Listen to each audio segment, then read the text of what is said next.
Hello and welcome to the Footy Mailbag. I'm your host, Clarky. And I'm Damo. Let's get to the questions.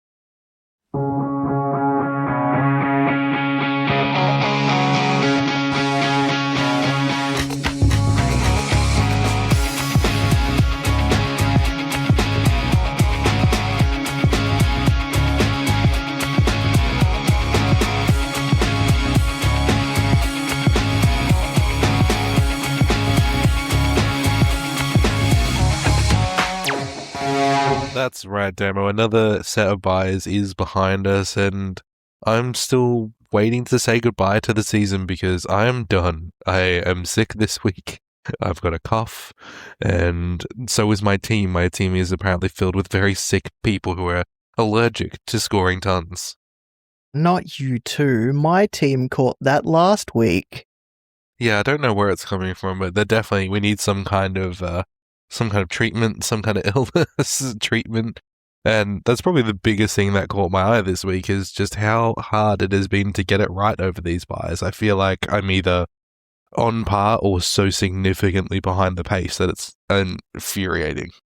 Yeah, I mean, I didn't plan for round 14 as well as I would have hoped, but funnily enough, my team scored slightly better than a few other people that had more than just 18 scorers.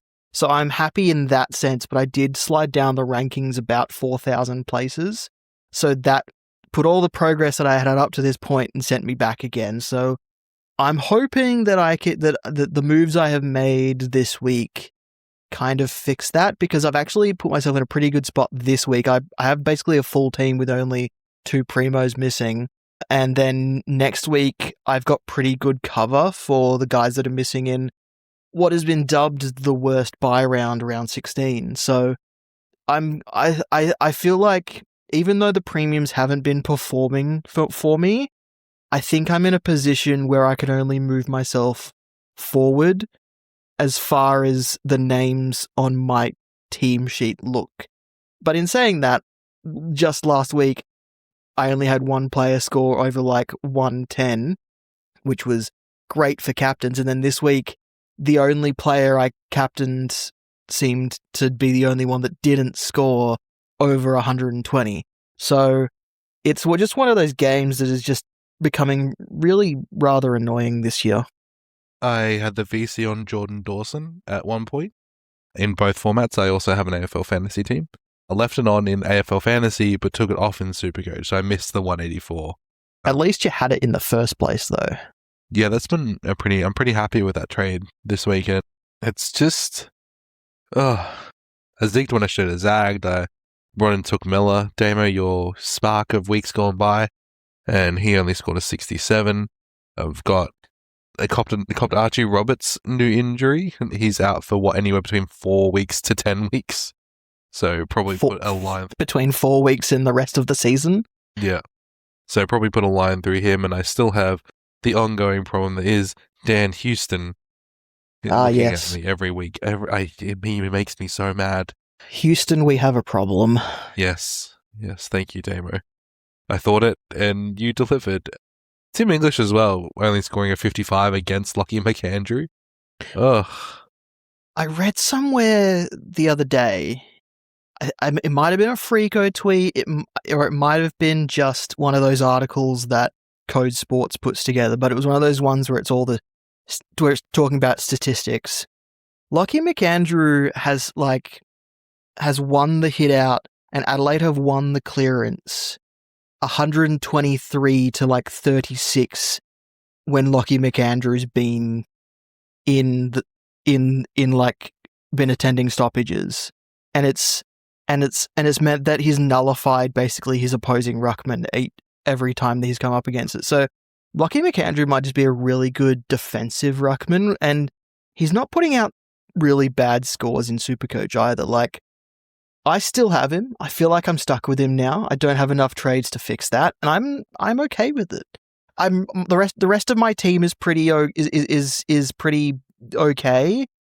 If I have to keep Lockie McAndrew at R2, I don't see that as any different to someone who's stuck with Dan Houston at D6 or Sam Walsh at M8 or even Josh Rochelle at F6. Yeah, it's interesting how it's sort of shaken out, isn't it? Because even if you wanted to trade him, I don't think any of the other ruckmen are really absolutely blow you out of your pants must-haves. Mm, If he's yeah, averaging 86 but has the capacity to score 110, that's kind of all you need. Like if you don't have one of Brody Grundy or I'd say Max Gawn, yeah, sure, but the chances are pretty high that you do have Grundy, Jackson, or Gawn, yeah, who are one of the three that you want, and it's kind of a luxury to have both. If you started with McAndrew as your R2, I have him as my R3, and I'm in the similar position to you, Damon. Where what do we do with a guy who's playing what started out as a cash cow, but he's playing well in cases where Brody Grundy has been rested, and it's been hinted that he might be rested some more. Tim English has been injured more often than not in the last 10 weeks. So, why don't I just keep McAndrew for cover in case one of those things happen in my specific scenario? Tristan Xerri's not doing that much better either. I think McAndrew also outscored him this week, and he barely outscored Tim English this week. yeah, yeah, It's a really interesting case of I've kind of kept him to hold equity, and then yeah. I plan to trade him to Kalani White, some kind of 99k rookie, cash out my 400k, and then do my final upgrade. I mean, it might not be long until we see Harrison Coe or Flynn Riley or someone who actually might play for you on your bench as well. Yeah, and I'm not tempted to do that though with McAndrew because the job is his and he's doing a good one. Yeah, he's been pretty key to what the Crows have been doing out of the middle, and they've been dominating out of the middle like lately. Like Jordan Dawson, amazing on Friday. Was it Friday against the Bulldogs? And like even the week before, he was very good he was very good again. So I think they like the McAndrew Dawson pairing, the hit down to Dawson's throat kind of thing, and yeah, there's no reason to move away from that. So McAndrew's got the job, and they're pretty much just working out how to best support him so he doesn't burn out and become, a burnt little crisp that can't do anything later in the season. A McAndrew burger, if you will. I was gonna I thought there's something McDonald's related that we can do with the Mc here, but then I realized that the Mc would be the McDonald's joke, so it doesn't work. What else caught your eye this week, Damo? Tag is back in a big way, but Go on. they're not tagging. They're not tagging the players you think. Go on. I think with the different rules now to do with ruck contests and moving the ball, and people want ball movers that can go from defense to attack pretty seamlessly, and so we're seeing guys like Jack Sinclair getting tagged, which isn't a new thing, but it's kind of this type of player that people are aiming to tag these days. Yeah. So on Thursday night, Dockers and Geelong, Jordan Clark will probably get an Ocean Mullen tag or a Mark O'Connor tag, or be closely checked by someone out of Geelong. Whereas in previous seasons, it probably would have been Sarong or Brayshaw or Young that get that tag. So I think because of the way the game has shifted, the tag has also shifted at the same time. And you still see some coaches just go for the most influential midfielder, but there are some coaches like your tactical guys like Ross Lyon, Chris Scott, all those types of coaches who will go for the ball movement rather than the ball source. Ball sauce. Good God, Clark. I don't recall ordering that with my nuggets. I wouldn't be surprised to see O'Shane Mullen or someone go to a Murphy Reed and really nullify a bit of the Freo X factor. But I think this is going to be a really interesting matchup because Freo a system-based team. So Yeah. I don't think that just by shutting out when it's actually been proven, right? When Andrew Brayshaw was tagged earlier in the year and he came and went, yeah, I just copped it and look, we still won. Like, what are you going to do about it? There was someone tried to tag Murphy Reid recently. I think it might have been. It probably was St Kilda. I think it was St Kilda. It didn't bother him. Like Murphy Reid still scored. I think he only came away with like a 60-pointer, but he was still like top 5 ranked for like handball meters gained and like those trendy stats. So the media was like, it didn't matter, the tag didn't matter, and maybe it didn't, but I just find it funny that someone can get tagged and still be a top 5 in some statistical markers. So yeah, it'd be interesting to see who the Geelong send Ocean Mullen to, or with Bailey Smith out, which is the big selection news from the night, maybe Ocean Mullen just gets to play midfield. Very good. Damo, I've got here a note saying that you want to talk about point chasing. Yeah, I think people need to stop getting in people's grills about point chasing. I think because that's the point of the fucking Supercoach game. You build a team that averages 2,000 points, and then you want to get to the end of the season with a team that averages 2,500 points. So yes, you are chasing points. You're looking in ways to upgrade a guy scoring 60 points to a guy scoring 100 points.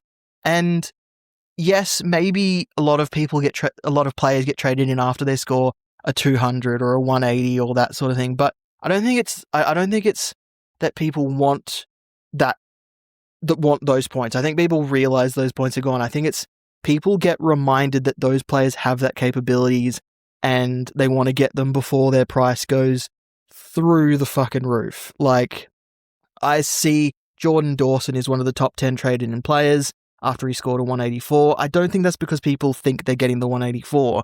I think that's because people are like, Jordan Dawson's a fucking good player and I want him in my team. I think it's only point chasing within context in the way that we consider point chasing, right? Like if you have a guy who pops off with just a random out of nowhere, like 120 score, right? Yeah. There's no history, there's no role, it was just a good game. You know what, Cam Zerha, right, from earlier in this year, where he briefly played halfback and he had that really big game. A lot of people jumped on Damo.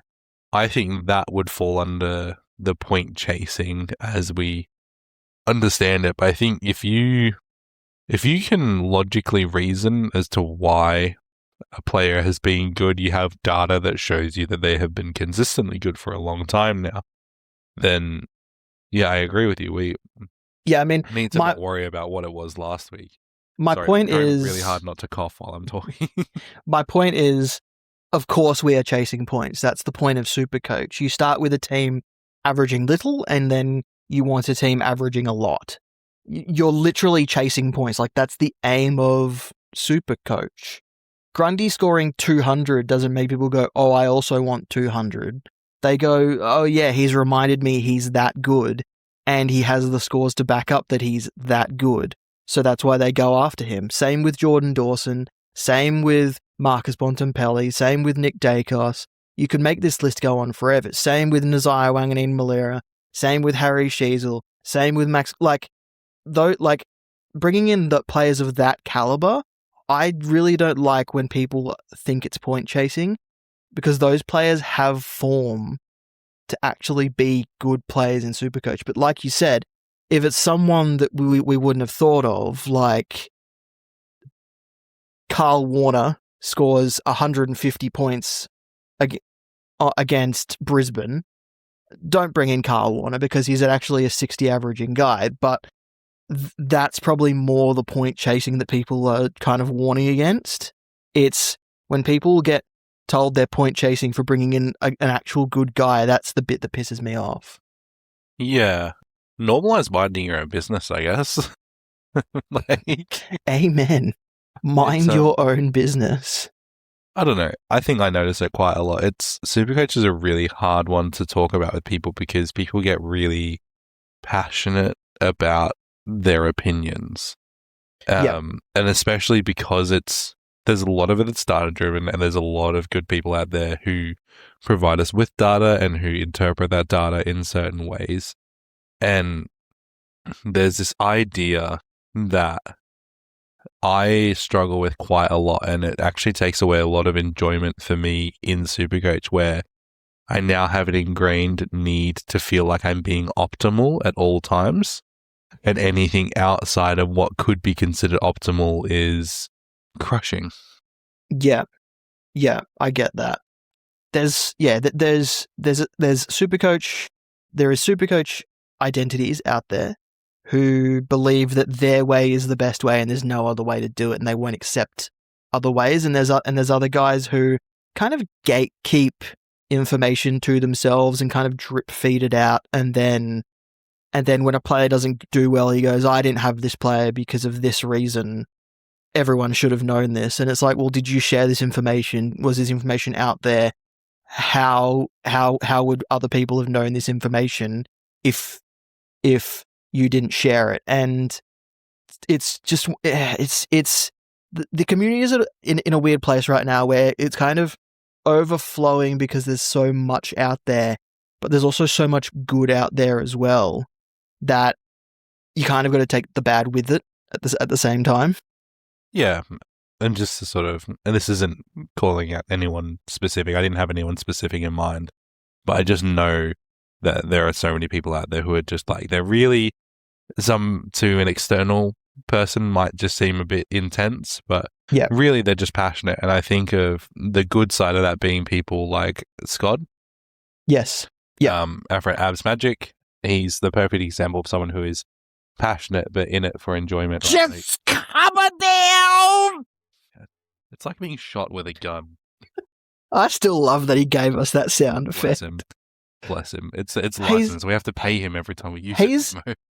He's such a lovely person though. Like he even though it is a character, it was a character that was so welcome. Like we needed someone like this in the community. Yeah, absolutely. But yeah, there's people of all walks of life who ride that line between intensity and argumentative. And it's important to not be that person. If somebody says to you, I'm bringing in Jordan Dawson, and you go, he's point chasing, you're probably not approaching the conversation in the right way. And that's all we need. We just need to have good conversations because we're all here for the same reason, and that's to love football and to watch some stupid numbers go up. Yeah. Pretty much. And this wasn't a dig at anyone in particular. I've just seen the conversation prop up recently with people trying to finish off their teams, and it's kind of like no shit. Point chasing is literally the aim of the game.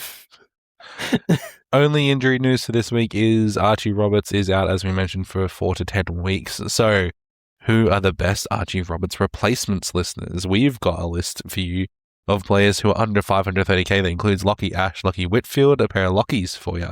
Yep. Josh Worrell or Jordan Clark all have had their bye and all are under 530k. All have potential to be top-line defenders for the rest of the season. So take your pick of those guys. Who do you like the best? Damo, do you have any particular favourites of that pick? Well, I own 3 of them, three of those 4 already, so that just tells you how good my backline is. Yeah, but which is your favourite? My backline is Lockie Ash, the one that I don't own. I've got fear of missing out and I cannot bring in Lockie Ash, and I'm very sad. I brought in Lockie Ash this week as my Roberts replacement. Plenty of other top-line replacements as well. If you don't own Max Holmes, if you don't own Jack Sinclair, if you're interested in Nass, I think he's looking pretty good. And with Flanders out as well, they probably need him to move the ball a little bit more.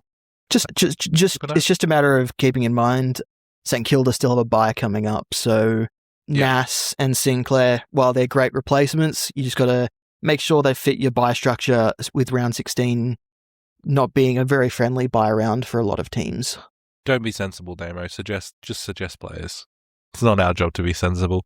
You could also pick up one of any. Bodie Hewland is still doing quite well. John Noble is quite expensive now, so I probably wouldn't recommend him based on the price. I think if you've missed the boat, but if you're desperate for a guy who looks like he's going to finish top 6 defender, then he's only 4.9% owned, Damo. That feels crazy. Yeah, I mentioned him in last week's Traffic Lights that I think a lot of people didn't like. He's kind of snuck up on how good that he's being, and if someone is able to jump on him for the run home, they could get a really big point of difference.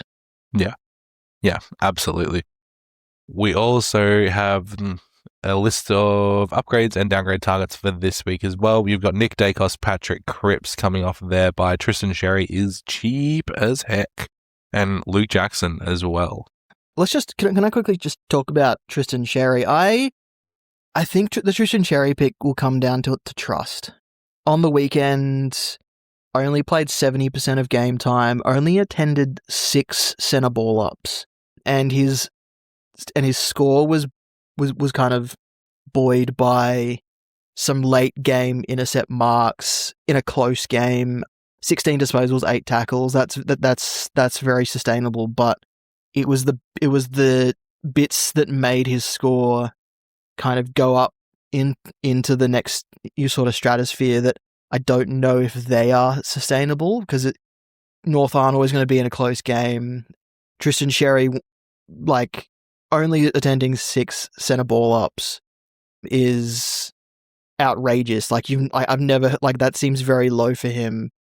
But from all reports and from everything I can find, his ruck contest numbers have gone way down. So maybe the fears we had at the beginning of the season about the new rules affecting him have kind of, come to the fore a bit.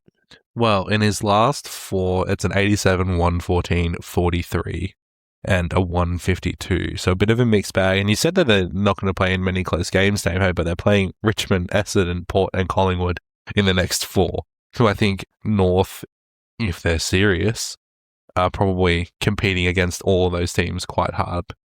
So it could be a good trade in. I just think there's lots of. I just think there's caveats with 554 is bringing in hard Xerri to ignore. What's your beef with Luke Jackson? Just cheap? 560 is just cheap enough for you? Yeah, I mean, for only 10k more, you get Luke Jackson, who's pretty much like doing the same thing. Doing the same thing, but he's probably better suited to the newer ruck rules. Yeah, absolutely. And they've got Geelong, Gold Coast, and Giants, and Sydney in their next 4. So interesting. Fresh off a bye as well. I probably like the Luke Jackson pick over Xerri, just because Luke Jackson is fresh off a bye. And Freo only have 3 away games in their next 9 fixtures. That must be nice. Melbourne barely leave the state. What do you mean? I'm saying that's nice for you. It wasn't a dig. Sorry, people have been having digs at Freo about. You gotta realize that. Saying that must about be nice. the about the charter flights. Everyone's been having digs about the charter flight thing. I thought that must be nice because that's the opposite of what usually happens. Yes, it is nice. Damo, I'm not your Damo. Put down the weapon. No, you're not the enemy. I'm sorry, you're not. You're among friends, brother. Misfire. Yeah, I'm wounded. Let's take it over to the Spark and see if you can pick it up after shooting your best friend. My Spark is a guy who came back recently into an AFL system after a long injury. Yes. He's been managed over his first few games before this team had the bye. His team had the bye. Has been scoring very well on a points per minute basis. Damo, you're not going to say who I think you are you? I'm saying Will Day. Yeah, Day for it. 60% game time against St Kilda for an 83. 67% game time against Western Bulldogs for a 122. So he's gone at 1.1 points per minute and 1.5 points per minute in those games. I think his time on ground will go up now. I think they've massaged him into the fold, pretty well from here, and it wouldn't shock me if he averages 110 on the way home, because Hawthorn have a pretty good run from here until the end of the season.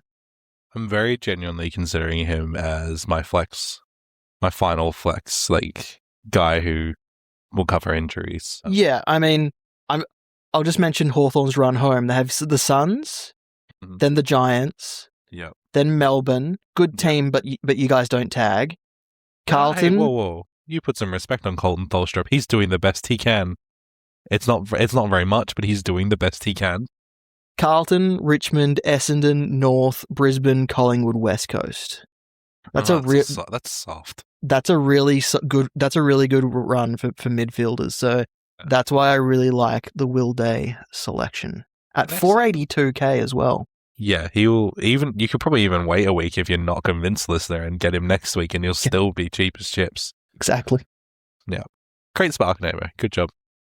Remember, listeners, that the link to our question form is on the website, thefootymailbag.net, or you can comment on our social media posts. We need them by 8 p.m. Wednesdays. The social media posts are obviously the ones where we go, hey, send us questions. Please do. There's also a link to send us a voice memo on the website. That's thefootymailbag.net. We need them by 8 p.m. on Tuesday so the demo can clip them up so that we can go into the show. Starting with a grievance or gratitude this week from Ro. This is a gratitude, and Ro says, your pod remains a must listen every week, and I'm grateful for the time and effort y'all put into it. That's very sweet. We appreciate you. Was submitted as a bit of a footnote after his question, but I thought it was a good gratitude. I thought it was a good one. We accept gratitude. We accept it. And to the questions, Damo. We've got a question from our mate Jeffrey Head. Wilkie or Short? Has Wilkie's roll gone down the toilet? Has Short turned into a potato again? Who would you prefer if they were the only options? I would probably say Wilkie, but he hasn't really recaptured his best form since about that back injury where he had to, not get subbed out because the substitute doesn't exist, but they basically ruled him out of the game just because he got a knee to the back, and he's kind of been struggling ever since. But I mean, his scores haven't been bad. He's had 110, 111, 86, 118, 84, and then 63 against the Giants, where he probably had to play a bit more of an accountable role. Whereas on the other side, Jaden Short. Tom Brown coming back has affected Jaden Short's role this week in particular. It's interesting, though, because... And also getting pumped. Because it wasn't really affecting him earlier in the season, so there's clearly been a role tweak within that while they've been preparing for Tom Brown to return. I don't think either of them are actually really bad options. I think I just prefer Wilkie. I think Wilkie has less people competing for his stuff because we've got Sam Banks and Tom Brown competing with Jaden Short for ball. Yeah.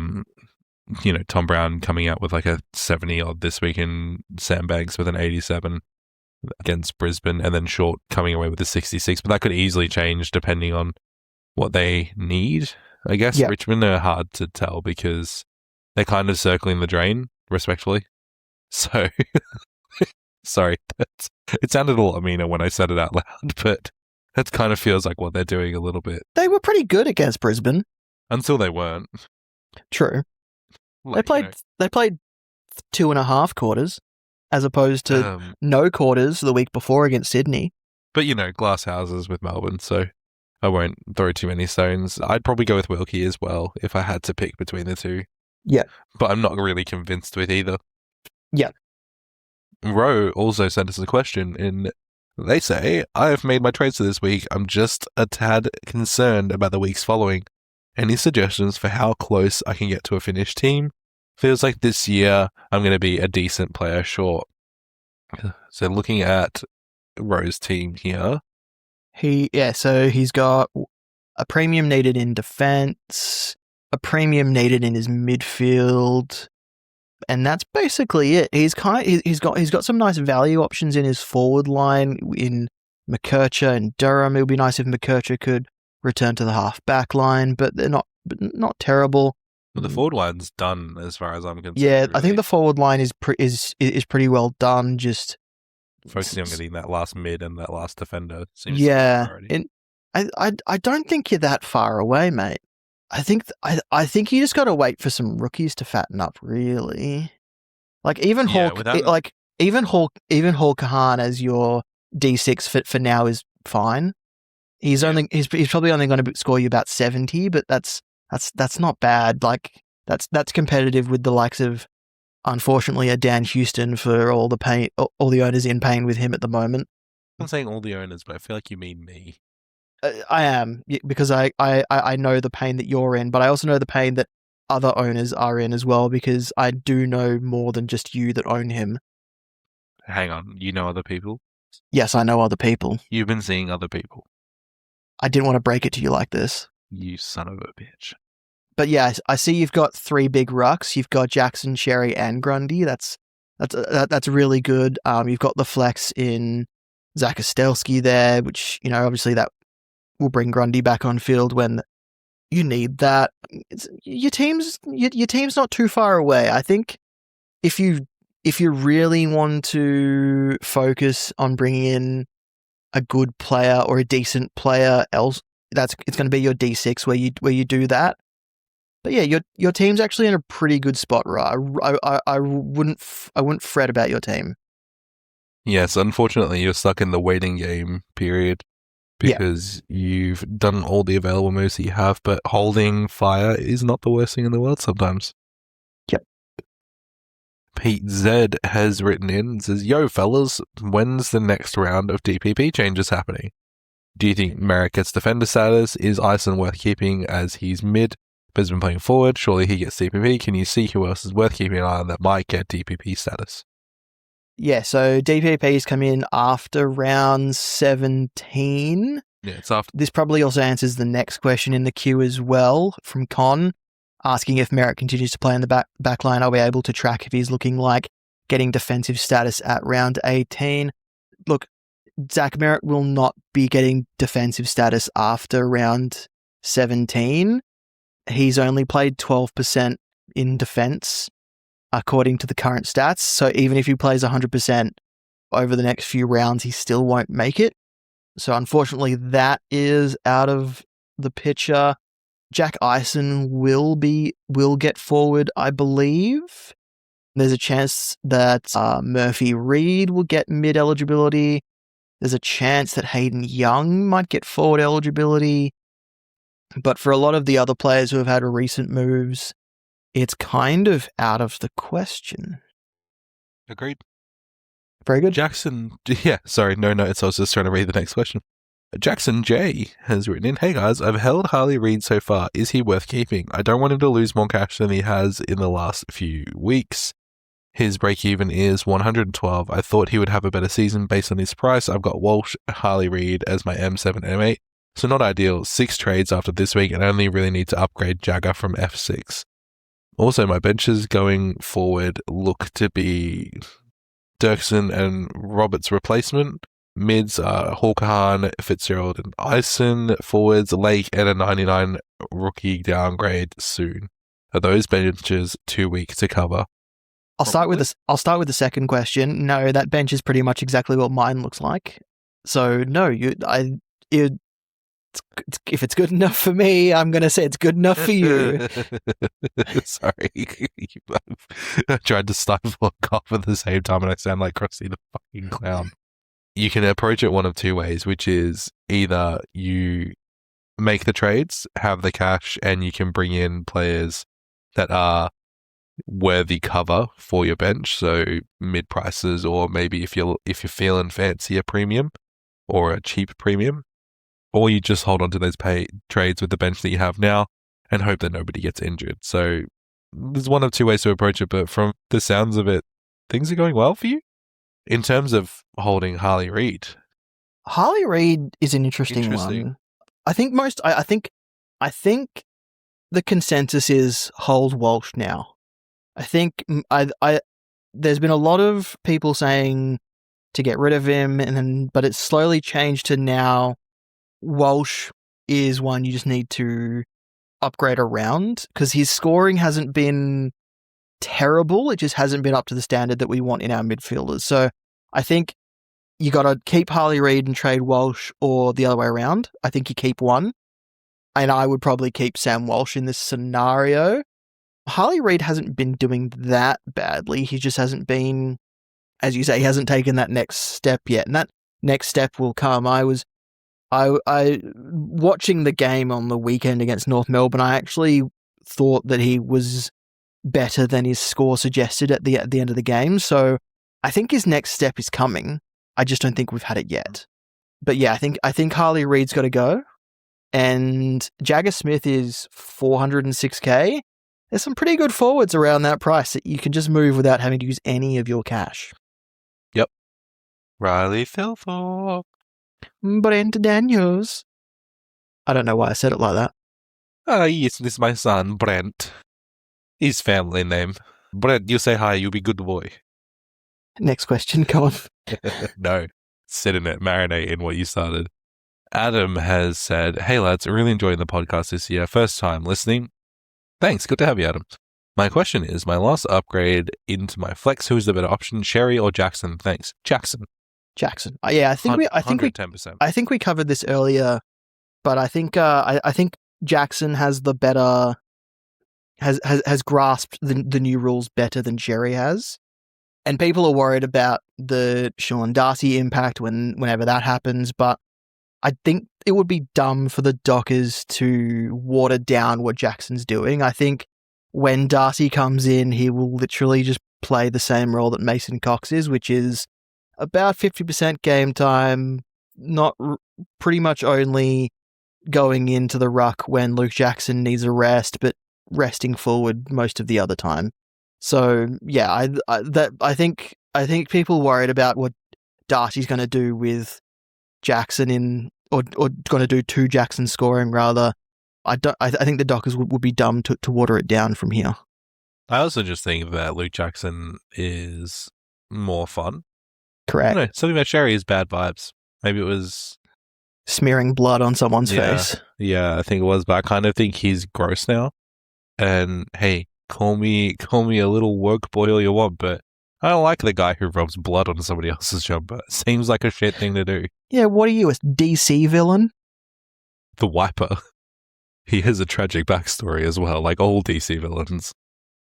Not Tim has asked us, "Hey team, I'm looking to fill my flex position, which will leave me with one spot in the forward to complete my team of 23. I like the look of Dawson or Luke Jackson. Is there anyone else?" I think one of those is fine. Dawson or Luke Jackson. You've mentioned as the next part of your question, you're worried about Luke Jackson getting rested in a game or late in the season. Justin Longmuir has pretty much said he's not interested in resting any players. He's pretty happy with, the 5 players on the bench and managing people's loads that way. So yeah, he might have one game where he only has, 60 to 70% game time just to manage his loads, but I don't think he'll get rested for an entire game unless there is some kind of injury that he picks up. But yeah, and then you say, yeah, Dawson's the Crows' best player and needed for the Crum to play finals. Yeah, I think Dawson's important for the Crows, but I don't think that rules him out from potentially getting rested in a game or for a game either. So I think the risk is equal for both Dawson and Jackson. I think out of those two, though, I like Dawson more than Jackson, but I like both a lot. You're just point chasing because Dawson scored 184 this week. Hey, listen here. No. Look, not Tim. I think this is a classic case of what I do, where I have 2 good options in front of me, and then I try to overthink it into the ground. Pick the one you like more. I think I agree with Damo that Dawson is, as a midfielder, I think probably has the chance to be more consistent in his role, just because the rucks have kind of been up and down with the rules, but Luke Jackson is a hell of a lot of fun, and he's a big moment player, so I feel like the ceiling is just as high. Maybe the floor's a little bit lower. I don't think resting should be something that you can factor in because you won't be able to predict it. No matter how much you think about it, you won't be able to predict it with any player. So pick the one you like the most. Scud has written in. Scud. Sounds like a pizza delivery guy from Pizza Planet. Is it a good Toy Story reference? Hey, Pixar, sponsor us. Hello again, good sirs. 8 trades left, running Fitzgerald as my M8 currently, and also 1 short in the forward line. Thankfully, I have a full back line as I didn't have Roberts, a rare moment of injury avoidance in my team. I've held Marshall to give good cover across the defender forward, so Tom Marshall, and have considered bringing in Burn Jones or Kirch to complement the DPP and give me flexibility for when I inevitably run out of trades. That aside, I foolishly held on to Kitty Coleman last week to conserve trades, and I now at least have some cash to splash in my flex position. I already have Grundy and Gore. Do I go with Xerri or Jackson, or do I abandon the 3 ruck plan and get Bailey Smith instead, as I will have just enough cash to get him? Cheers, lads. Appreciate all you do. Hey, we appreciate you. So, looking for his flex position, wants to go with a Xerri or Jackson, or get Bailey Smith. What do we reckon? Well, Bailey Smith isn't playing this week, so if it was this week that you want to do that trade, wouldn't recommend, and also has the bye next week. And we've already put Xerri and Jackson up against each other and chosen Jackson. So maybe Jackson is your guy. I think I've said before how I feel about the 3 ruck using the flex. I just don't like not having the flexibility. But I think if you went with a Luke Jackson, I would feel less worried about that.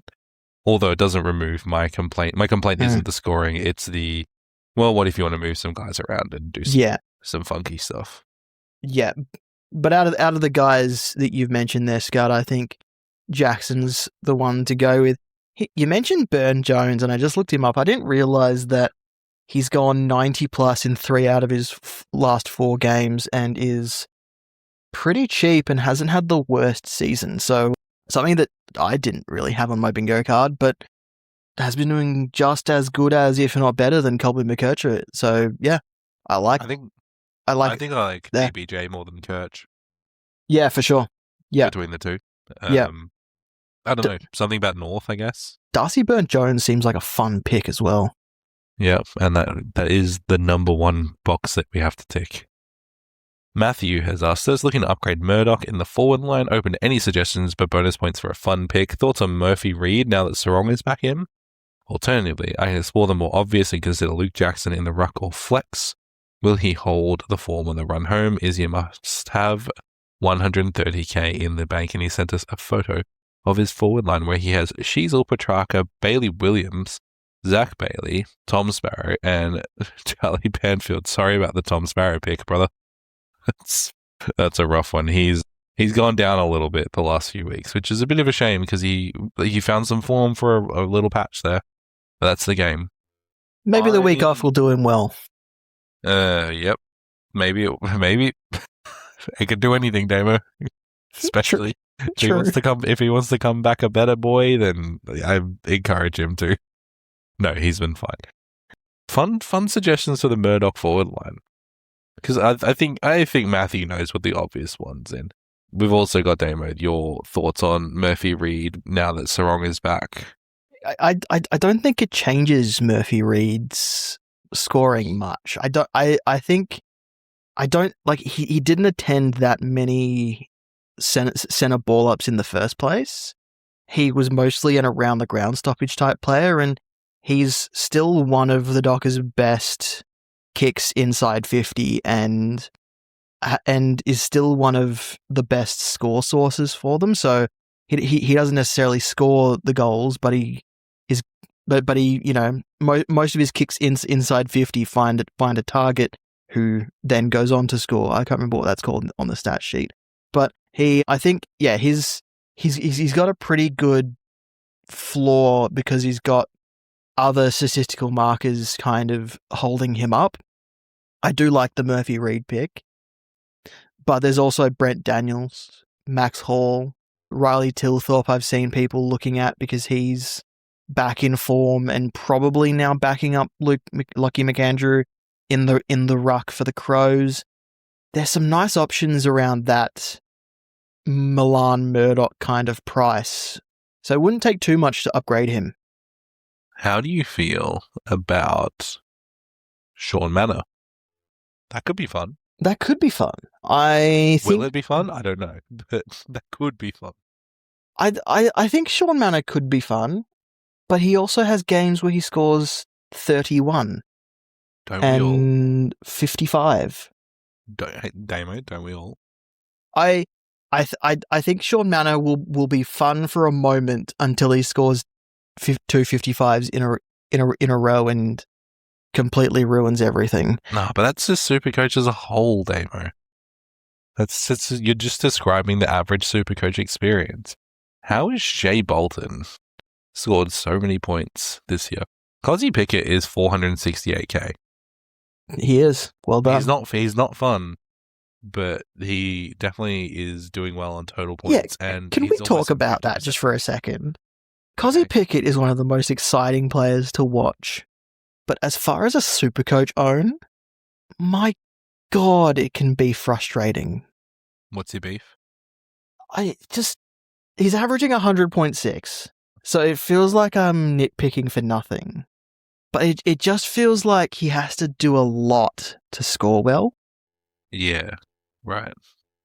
I like owning him. I just don't like watching his score go up in a live sense. Yeah, I think a lot of it relies on his impact. He has to accumulate a lot of ball because I think at times he can be quite inefficient with it. I love him.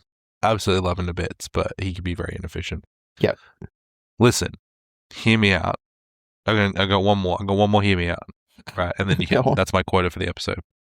Colton Tolstrup, forward defender, 374k.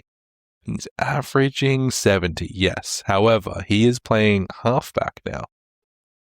You can't hear it, team, but I just heard the keys on Damo's keyboard go, which means that he's fact checking me. You asked for a fun option. I'm giving the people what they want without suggesting criminals. Only 2 scores above 90 in his last 8. But only 1 score below 70 in his last 6. I can't back it. You're a coward, is what you are, Damo. I can't back it. You're a coward, and that's why you live in the Western state. Not even in the home of football. What do you know about football? What do I know about football? It's a good question. I know fuck all about football. I don't know why I'm here. Anyway, I hope that helps, Matt. Okay. Just to sum up to give Matt a good response here. Fun pick for me is Brent Daniels. Yep. Attended like 80% of the centre bounces or like a high percentage, and sounds like they really like him in there. So I think he's a good always pick. Really liked him in there. He's just made of crepe paper. Very true. I like Murphy Reed. He's going to be fine with Sarong back in. I don't think that changes his role too much. Luke Jackson in the ruck or flex. Yes. Yes. Giving Matt a nice, concise answer there, Yeah. No, agreed. The answer to Luke Jackson in the ruck or flex, yes. But is he a must-have? No. Yes. Ooh. Well, looking at Matt's team, you got McAndrew. If the option, if your option was to upgrade to Luke Jackson as your R2, Yep. I get you. Big fan. I get you. Especially when you got DCAM. Yeah, I like it. Upgrade one of those boys. Yeah. All right. Harry has asked us. He says, "Hey legends, I need a replacement for Roberts. I don't like doubling up on primos on the same line. I already have Sinclair and Whitfield, so that rules out Nass and Ash. My other spots are filled by Holmes, Dale, and Clark. Is Bowie still a viable option, even though his bye is next week? Cheers. Go Socceroos. Yeah, go Socceroos. That was a good game. I'm not usually a soccer person, but for the World Cup, I make an exception. Nothing against the Turkish people, but however, eat my bum. Your captain talked a lot of shit. And still talk shit after the game. Yeah. That was my favourite quote. I just love the justification. Is Bowie still a viable option? Hell yeah. I like Bowie. I got one gripe with Jake Bowie though. Yes. The last 2 weeks, he's been on like 17 or like 24 at like halftime, and then has had like 80-point halves. What's wrong with that? That sounds like he's getting results there, right? It is, but he's not a guy that you want to ride the points on. You just got to wait until the end of the game and see what he ends up on. Damo, sometimes you have the ball for 72% of a game, and you control the ball, but it doesn't matter if you don't score. And what's Jake Bowie doing? He's scoring. He's scoring, baby, and he's cheap. I just want to quickly say this. So this is not to do with your question, Harry, or any of the other questions. I've been using a live Supercoach scoring website recently, and they've got the state of the game multiplier there. So when a game is closer, the multiplier gets bigger. When it's a blowout, the multiplier gets smaller. In the Adelaide Crows Western Bulldogs game, after that first quarter, the multiplier was stuck at like 0.5 to 0.6 for the rest of that game. For this Essendon Melbourne game, it was like at 0.7 or thereabouts, and I think it got back to like 1 to 1.1 when it got a little close, but it was mostly like 0.6, 0.7 times for most of that game. the West Coast North Melbourne game got up to 2.5 times, which means you were earning more points for like little things rather than the big things as well. Like because I've been watching that multiplier, I've been watching live scores a lot more over the last couple of weeks, and there are players where they will have like a 60-point quarter and then score like 9 points for the rest of the game, and it's like so at like quarter time you'll see someone on like 60 points and you'll be like, damn, who's this? And then at the end of the game, what did they end up on? Oh, 71. Okay, never mind. And then you see their Supercoach average is like 56, and it's like, why do they do this? What would you say the multiplier for the podcast is at this point, Damo? The multiplier for the podcast at this point would probably be a 1.2. Hell yeah, love that. I was gonna absolutely rail you if you said anything below 1. No, it was like a 1.2, maybe 1.5 as we get to the end. Yeah, let me just what the hell? Let me just double check on Bowie before I fully lock that in, just to do due diligence, because I went with my heart a little bit, Damon. He's 495k.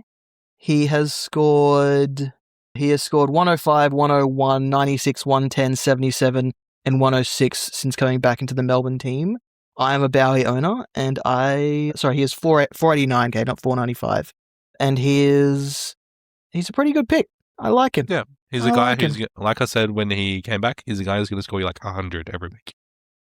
The bit and watching him, his kicks are very, very precise. Yep. Like, and he kicks to where a player needs to run to rather than where they are. So it means that he's constantly moving the game forward, and it wouldn't surprise me if there's a game that comes up soon where he has high score involvements with the way he moves the ball. Benji has asked, is Sicily a viable Roberts replacement? Love you guys. Thanks, Benj. No. Yes. Okay, you go. You go first, because I said no. I say yes, but Tom Barras does come back into the Hawks team this week. That's exactly why I said no. With Barras, though, he did score a 128, 106, 90, and 86 and 106 to start the season. Did have that random 72 against Port Adelaide, but he got injured and missed the next game after that. So I think James Sicily's a good. If you can't go up from Roberts' price at 503k, then I don't mind the Sicily pick. But if you do have the money to go up from Roberts rather than down from Roberts, I think there are better options. If you wanted to outlay not much cash, you could get Nick Blakey for 509. I know he's on a buy this week, right? Like that. I mean, and we literally just spoke about Jake Bowie as well, who's even cheaper than Sicily. Yeah, I don't know, something about Sicily. Just he'll probably end up in the top defenders by the end of the year, just based on that consistency. But just something about it feels not super great for me. I say he's a viable replacement, but I don't know if he's a replacement that I would recommend. Yeah. So the viability is different to whether I recommend him. Yeah, and that's right, listeners. And if you take us to court, that is exactly what the judge will say. Don't even think about it for a second. Jose says, who are your top 5 non-midfielder targets this week? Can we afford to wait on Nas? Top 5 non-midfield targets. Interesting. I'd probably say Luke Jackson at 560. Mm-hmm. Is one of my top targets. Yep. Who else have we got? I would say Ash and Whitfield. Yep. Josh Tracy. Yep. Only because I know he's a key forward, guys, but total points don't lie, and he's just getting it done. Like you're in for a bit of a ride, but he's just getting it done. I think that John Noble is a little bit too expensive, and I'm going to say something crazy, Damo. Jason Horne-Francis. I don't think I can ever own Jason Horne-Francis, but that's personal preference. Yes, objectively. But I do think he can be a good pick in this back end of the season. I think he is a better pick than Riley Sanders.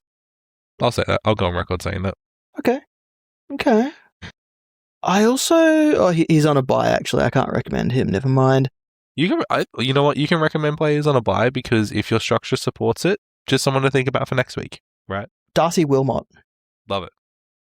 Slowly sliding under the radar, and we still don't know when Dane Zorko is due back because they keep on pushing that timeline out. Yeah. I think those are the guys who I'm like, you should absolutely get on apart from. I'm excluding the obviouses. Obviously, you haven't given us a price point, and I don't know who you don't own, to be quite honest. Yeah, so the players who are less top likely. 5 non-midfielder targets. So what are we saying? So we're saying Jackson, Tracy, Ash, Whitfield, and I said someone else. Who did I say? Noble. Noble. Yeah, go with Noble.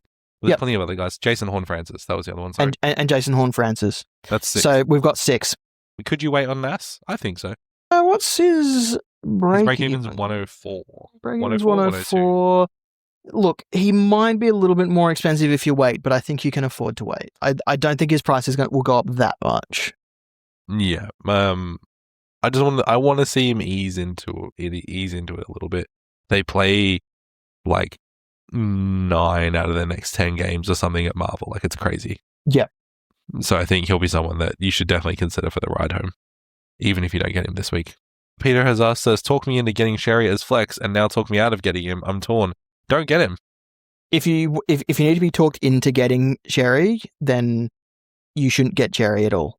I think, look, here's the thing. Xerri is amazing. His price is so low, but you have to have faith that he will deliver you the scores that lock that position as a ruck position. I'm just worried that North have kind of realised he's not suited to the new ruck rules, but they can't afford to have him out of the team. He's been scoring well, though. But he hasn't been scoring cherry well. Like, we've seen... I see what you did there.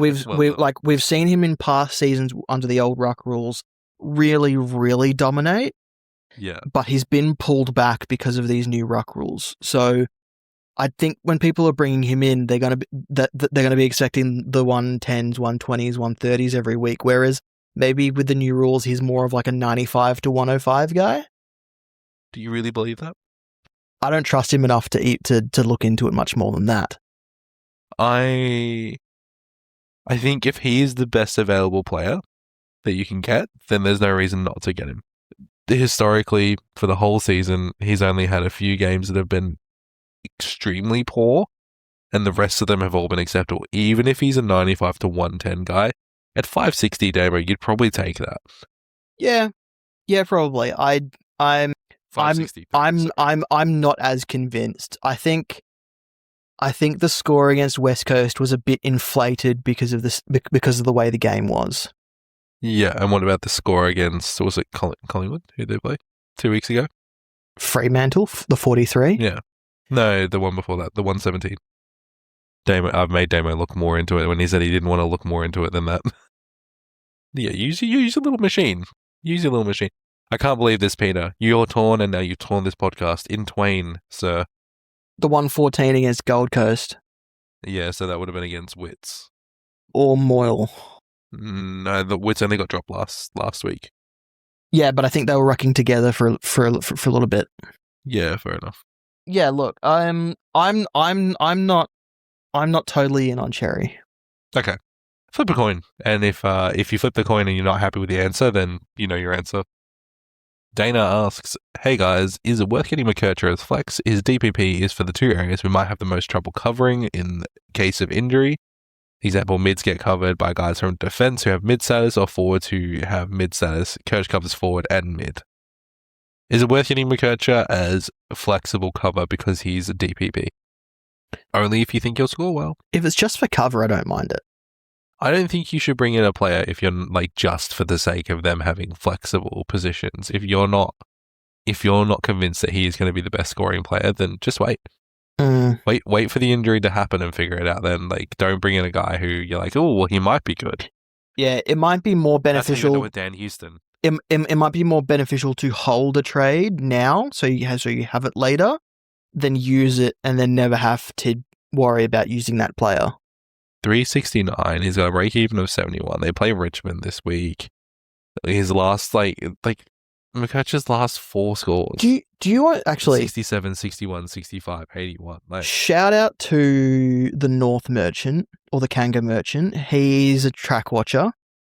He noted this week that McCutcheon didn't know which line he was meant to train with this week. God. He went to the forwards, then he went to the defenders, and then had a long conversation with Alistair Clarkson, and then returned to the defenders, and then finished the session with the forwards. So I think that's probably the biggest issue with Colby McCutcheon at the moment is you have no idea where he's going to end up on any given day. Yeah, sick.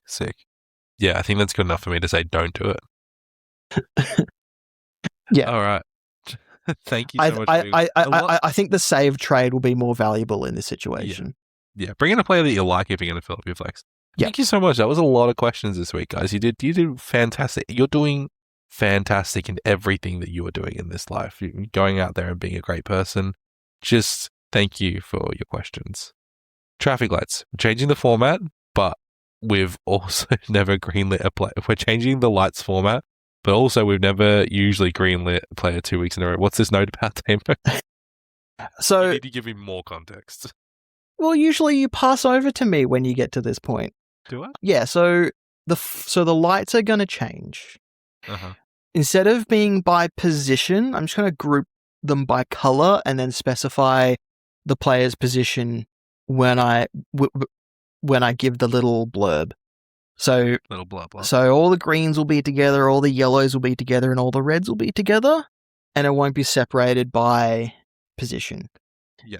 There's no like the ruck line is getting super hard to recommend. So if there's a ruck in there, it means I don't have to go looking for one.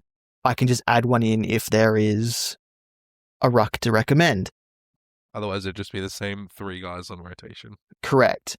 And the note where I say we never usually greenlit a player 2 weeks in a row, after Jordan Dawson scored his 184 on the Friday morning, people asked us why we didn't recommend Jordan Dawson.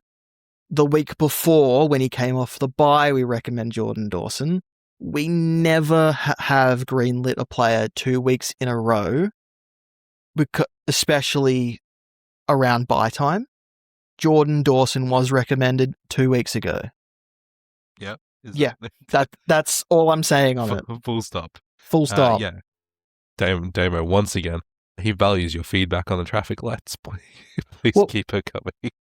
I value the feedback. People, I saw people say, perhaps don't limit the positions. I actually saw that feedback. So I've taken that on board, and that's why we're changing the format.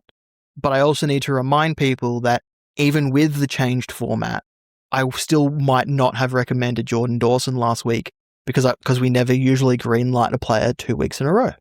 Yeah, we try to keep it fresh. The captains, vice captains, Damo, make sure you check out Nate's article over on the footymailbag.net.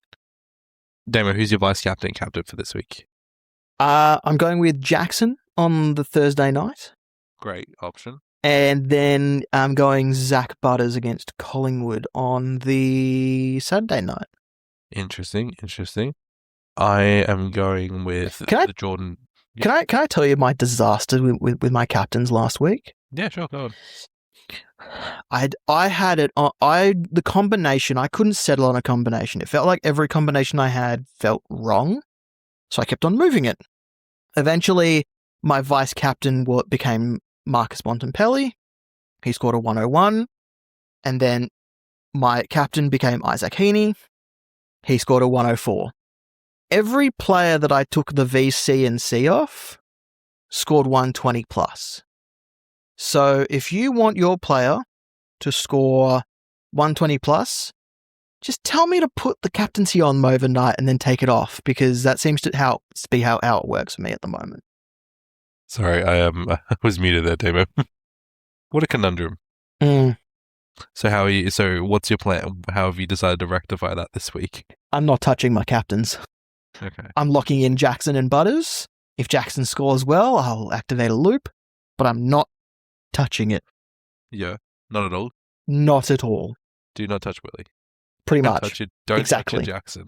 Exactly. You let me touch you catching your Jackson. I don't like VCing a player in the first game of the round, but I I'm don't know doing it why. this week. Just VC the player who you think's going to be good. I don't know. It's just What is it? You know what? You're not the only person who said this as well. I don't understand. yeah. I don't quite understand. I think it limits yourself for the rest of the round. I think that's the logic behind it. Always limited. But I don't know. I don't really have a rationale behind it. It's just my stupid brain telling me stupid things. No, it's not you specifically, David. You're not you specifically. It's a very universal superstition that I've heard quite frequently. Anyway, my captains, I've gone Jordan Dawson into Zach Butters, but I've considered Nick Dacos and Bont for my C, but I just think Melbourne give up a lot of points to midfielders. Yeah, at the Adelaide Oval, that'll probably be. Well, we're gonna lose, Damo. We're gonna lose. We're away from the MCG, and it's gonna be a big loss. I'm stealing myself for that. Remember what happened last time you're at Adelaide Oval? Nope. Yep, me neither. I wasn't about to remind you. Because I value my friendship with you and this podcast ending. I try to forget everything that's happened immediately after it's happened, so then you never have to remember everything. And that's what you can do now that the footy mailbag is over. Just remember, if you haven't given us a rating or review, please do so on your listening platform, as it helps us a little bit, but nothing more than word of mouth, baby. Tell your friends about us. Tell your friends that you know these two fellas and they say some weird stuff and one of them can't stop coughing ever. But also, you can find us at thefootymailbag.net is our website, or on X and Facebook, we're at Footy Mailbag, and at The Footy Mailbag on Insta. Damo, where can people find you? At Damo SC on Twitter. And you can find me at QuantumJC, or you can check out my other podcast, The Falcon, which is at Falcon Footy Pod, where this week I introduced my beautiful wife, who is a co-host, has never seen Robbo doing the Is That the Moon? And we showed that to her live on air. I hadn't watched that in so long, and that is still one of the funniest things to ever happen in. Jared, look at that, Jared. Is that the moon? Is that the moon? Look at it, Jared. Oh, listeners, you're beautiful. Thank you so much. We love you. We'll see you next week. Bye.